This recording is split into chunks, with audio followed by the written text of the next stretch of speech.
Hi everyone, my name is Sonny Dickinson. I am the UK Head of Retail here at COREcruitment and Operations Team Lead. We are partnering with Propel this year and delivering a very exciting series of interviews with industry leaders from our sector.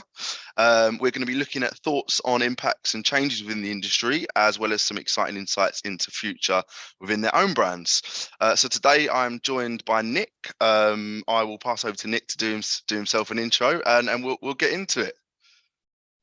Hi, thanks, Sonny. Nick Ayerst, relatively new, only 8 weeks into my role as CEO at Comptoir Group. So these will be my early initial thoughts about how 2022 impacted Comptoir and its brands, but also I'll be able to, I guess, reflect a little bit on some of the consulting work that I did earlier on in the year. With a number of other brands. So yeah, looking forward to chatting, Sonny. Brilliant stuff. So I think it's fair to say 2020 was a great year for everyone. And I know you mentioned there you've got various different insights from a few different brands, but how did you find it as an industry leader? Any sort of insights, Nick, just to sort of kick the conversation off? Well, I mean, to some extent, I found it was a little bit of a year of two halves. The first half of the year very much felt like we were still talking in COVID terms, pandemic terms. It was all about the recovery from pandemic, whether that was sustainable, what was the outcome of that, and what was happening to delivery. Those sorts of changes that all took place during those COVID years. And then really, as we got to the half year and into the summer, those concerns about, pandemic and COVID started to fade a little bit as other sort of grey and black clouds came onto the horizon, I guess. So food cost inflation, some of the team recruitment that had been there in the background, they were still there, but obviously joined by energy costs. And potential recession and the impact that may have going forward, and I'm sure we'll talk about 2023 and how some of those roll through. So it was a sort of year of two halves from my respect.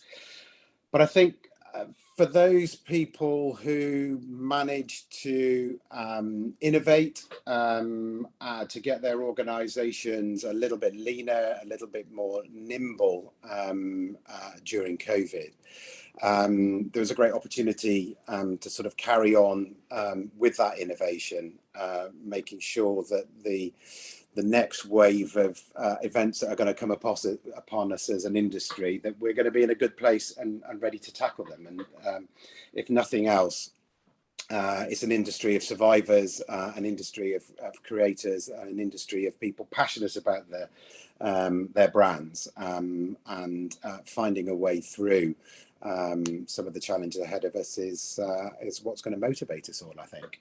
Yeah, for sure.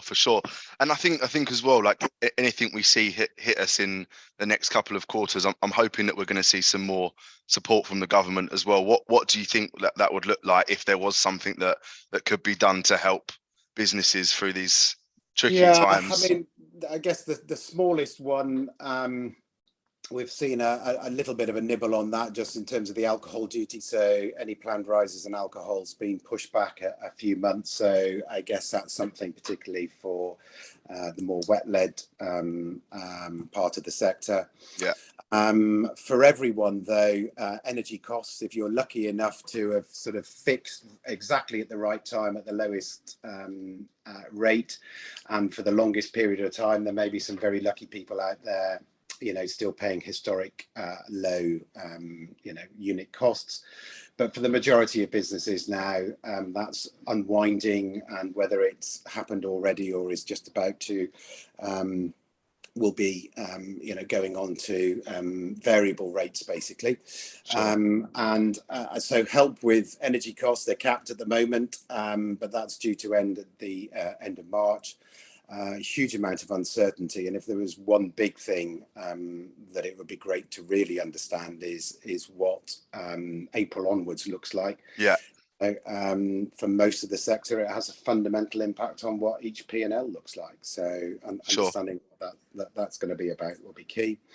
And then there's a sort of structural reform of rates that's going to be required at some stage. So hard-pressed retail and hospitality industries on the high street, it really does feel that there's a degree of support of some of the big box delivery-led companies, and their rates, that their business rates that they're paying perhaps being disproportionately low compared with what we have to stand on the high street. So those are the key ones that it would be great to get some early news on, really, so we all understand. I feel like we're probably going to see some new head of departments roles emerging, head of negotiations on business rates and all of that jazz. Well, absolutely. Well, it may be the same people who sort of had to change their job titles, so they were making the various claims through COVID. So yeah, the payroll teams and accountancy teams learned very quickly how to claim through furlough, and then obviously the various different grants that there were, and navigating your way through the application. sure. Those money. So yeah. I think again, it's one of those things we've all learned, that there are people in our organisations who can do these things, who can lend their hand to it as and when it's required. So let's hope there's a need. That's for sure. And then going forward, then, so what do you see aside from some of the cost of living crisis? What do you see as being sort of one of the biggest challenges that we're probably going to face in 23? Yeah, I mean, overriding all of that is the sort of, I guess, the macro economy. So different recessions seem to impact spending in different ways. Different demographic groups get impacted differently. So it's slightly hard to predict going into each one what will actually happen. The sort of last downturn didn't actually have that major impact. It was quite a financial led one. So individuals, their own pockets weren't hit that hard, and therefore spending continued reasonably strongly. The potential with rising utility costs and high inflation, and potentially pay rises not keeping up with that, is that we'll have a population out there who are feeling less well off in 23 than they have done for the last few years. And then how they choose to spend their money, because money will be spent, but how they choose to do that is going to be interesting. And for all of us, we need to make sure that we're putting our best foot forward, having the right brand proposition, value proposition, in order to tempt people into our own individual businesses. But that sits above sort of everything that's going to be going on next year, to get that right. Thank you for the insight, Nick. And in terms of anything sort of positive lights coming out of it, or any positive learnings from what we've seen over the last, I don't want to include the COVID years because we're past that, but last year. Yeah, I mean, my reflection is that organisations are a little bit leaner. They're certainly a little bit more nimble. I think organisations that were potentially hierarchical previously, the businesses have been challenged with new situations that perhaps even senior experienced leaders hadn't faced previously, and they've had to lean into their team in order to get through the last few years, and certainly last year. I think that bodes well. So that's a more collaborative approach. That's bringing people together, and I think we're now in a better position to face the next round of challenges that will come our way, with teams that understand each other, understand and have worked under a bit of pressure over the recent years, and understand what it is that they need to do. People have refined their brands, menus have shrunk, people have been clear about their propositions, they've worked on extending out into delivery or deliver at home and all of those sorts of things. So force people to think carefully about their businesses, and if they continue to do so, the good people will survive and indeed thrive the other side of all of this. Yeah, definitely. No, brilliant. And then for Comptoir then, so what's the future looking like? If you could give us a bit of insight into future plans, what you can obviously tell us. Yeah, I mean, it's early days, as I said. Yeah, So eight of maybe this is the end of the ninth week, heading towards the end of the ninth week, just before Christmas. So early days. So taking stock, been out visiting. I think I've visited all of the restaurants now. We've got a central production kitchen, so I've seen the team there. So I'm sort of pulling together my thoughts. But there's 4 great brands. One of them, I guess, the eponymous one, Comptoir Lebanese, that sure. most people know. But 3 other brands that we trade, each with their own sort of slightly different, unique marketplace. So we'll be looking at making sure each of those is strong in its own right, is clear about where it trades within the marketplace, and then we'll be looking at opportunities of how do we grow each of those brands. One of them sits in the QSR fast casual space, a brand called Shower, which is shawarma based.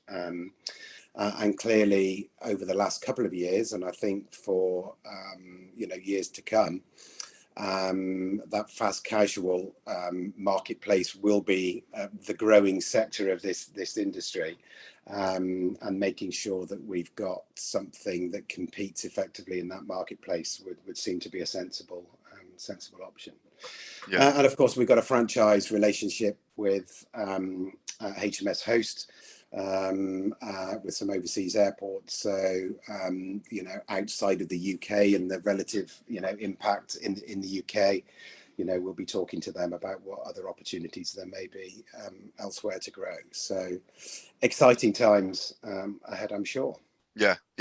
And just to add on to that, I mean, I love fried chicken, I love burgers, but there is a lot of it happening at the minute in London. And I definitely think there's room for a shawarma or even a yalla type grab and go concept where there's lots of fresh salad, lots of fresh meat and stuff. And definitely sometimes when I'm scrolling through Deliveroo, there is a little bit of a lack of that. You've got some other great brands. You've got your Farmer J, your Leon's.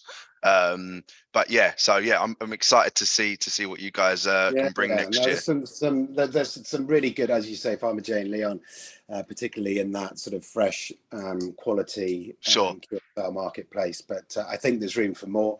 Having worked with some fantastic chicken brands, it is possible to eat chicken almost every day, but we do need variety and change. And so some real opportunities out there, I'm sure. Yeah, no, definitely. I think this would be a good one for you actually in terms of questions. So in terms of smaller businesses that are looking for some tips and tricks on growth, because obviously I know you've helped out some smaller brands over your consultancy period. Do you have any sort of any quick tips, insights for anyone that is looking for anything to navigate themselves through a particular tricky time in hospitality? Yeah, I mean, I guess it's making sure you're very clear about your brand, the brand proposition, and who your customers are, who your guests are, and how and where do you service those people. I think there's potentially going to be a bit of a temptation if companies do fold, if sites do come on the market, to sort of identify some sort of quick routes of growth. And if those are core locations serving your core marketplace, then those will be really great opportunities. But I guess the number one tip would be avoiding too many locations that take you out of your comfort zone in terms of that customer base that how to keep happy. Sites that are bigger than you would ordinarily have at the wrong end of the street, but you just hope that because you're paying a great rent that it's going to work for you. Those are the sorts of things that in the medium and long term will weigh heavy on a business if you've invested your hard-earned cash into opening new stuff that isn't going to deliver long term. So yeah, Yeah, no, thank you for that, Nick. Definitely some good advice there. I think just one sort of trend that we're definitely seeing from a recruitment aspect, and that we've been seeing a lot over the last year, is the need for change around people and culture. Obviously, you know, the people that drive our business, how we recruit them, retain them, and then reward them. Is there any changes that you'll be making as a business leader, or anything that you see that needs to change across the sector? Well, I mean, recruitment, is a challenge, as you know, you're very much at the heart of that in our industry, and getting the right people at all levels, is tricky. Getting people with experience and the ability to drive our businesses is forward is difficult. And I suspect for everyone that means that we're looking at a wider pool of people, Sure. and that's bringing in a more diverse workforce, which I think is absolutely fantastic and the right thing to do anyway. Comptoir Group has got a great diverse board, so we're starting off at a great position right at the very top. Sure. And I'm very clear that as an organisation, we need to get the best people and the best ranges of experiences and thoughts in order to pull that together to give the business the best opportunities going forward. So Yeah. starting to recruit and look in less traditional places for people with less traditional skills. So perhaps recruiting from outside of the sector. There are plenty of skills that work across sectors, and it's not just the same merry-go-round of people coming in and out of the same businesses that you see on CVs. Is looking to bring some fresh thoughts and talents Sure. into the business. Yeah. But it's early days for me, as I said. In terms of specific stuff, I know we're working on our policies and procedures and handbooks and things like that, and of course we need to make sure that they're supporting best practice in all of this stuff. So yeah. Sure. And you touched on a little bit on a follow-up question that I wanted to follow up with, but the piece around D&I know it's at the top of everyone's list, as it should be at the minute. But more at sort of management front level, then is there anything that you're thinking about doing, or have you guys looked at it yet? As I say, I know it's still early days for you, Nick, so I don't want to catch you too off guard. No. I mean, it's interesting, isn't it? And we're a central London based Lebanese food, so inherently a huge amount of the team and the management team aren't people like me, middle-aged and white, and that's absolutely fantastic. But broader than that, making sure that we've got the full spectrum of that diversity and inclusion is important, because bringing that fully rounded view of the world into Comptoir Group in order for us to make the best decisions going forward is absolutely vital. So Sure. yeah, we will be making sure that we're taking the right decisions for the organisation as a whole, and for sure that is making sure that we've got the right policy in place and that we're recruiting well. Yeah, well, we've done loads on it, and we continue to do loads on it. So when we finish up, I'll pop you some stuff over that we've got on our website. It would be quite helpful. We've done plenty of workshops, and Krishnan's done lots and lots of webinars with some really I know you guys key are people in this space. So yeah, it's part of our DNA. So yeah, it's definitely something that we stand for. Drum, but yes, important stuff, and very key for us as an industry, I think. Yeah, brilliant. And anything else you'd like to add just while we're here, or are you good to leave it there? Yeah, no, I think not. I mean, for everyone else, you'll probably see this in the new year. So I hope everyone is all set for 2023, and I look forward to meeting up with colleagues, past, present, and future, sometime in 2023. Happy New Year. Brilliant stuff. Happy New Year to you, Nick, and thank you again for your time. It was great speaking to you. Thanks. See you Cheers. soon. Bye.